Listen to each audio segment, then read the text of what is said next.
बच्चों, उर्दू का सबक नंबर 5 नौका चक्कर। इसमें मुकालिमा दिया गया है, दो बच्चों की बातचीत है इसमें। तो ये दोनों आपस में क्या बात कर रहे हैं इसको हम पढ़ेंगे। दीपू: क्या बात है भोलू, तुम इस कदर परेशान क्यों हो? भोलू: अजीब बात हो गई दीपू भैया, कुछ समझ में ही नहीं आ रहा है। दीपू: क्या हुआ, क्या कुछ बताओ तो। भोलू: मैं आज सुबह मेले में गया था। दीपू: तो फिर? भोलू: वहाँ मैंने ये 9 गधे खरीदे। दीपू: फिर क्या हुआ?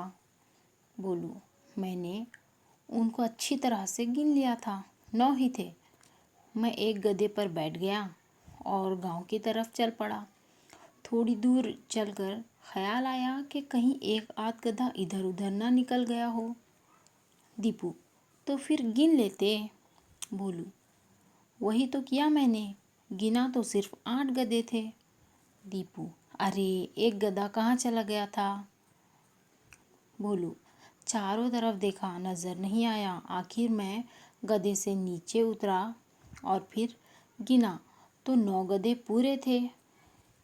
दीपू: चलो, तुम्हारा खोया हुआ गधा वापस मिल गया। अब इन सबको लेकर जल्दी से घर चले जाओ। भोलू: कैसे जाऊं भैया, एक गधा फिर गुम हो गया है। दीपू: अरे अभी तो तुम कह रहे थे कि 9 के 9 है। भोलू: 9 कहाँ, फिर 8 रह गए। जब मैंने गांव की तरफ जाने से पहले इन्हें गिना तो फिर एक गधा कम था। देखो, मैं तुम्हारे सामने गिनता हूँ, 1 2 3 4 5 6 7 8। देखा, सिर्फ 8 रह गए। दीपू: 8 गधे हैं ना 9? मुझे तो पूरे 10 गधे नजर आ रहे हैं।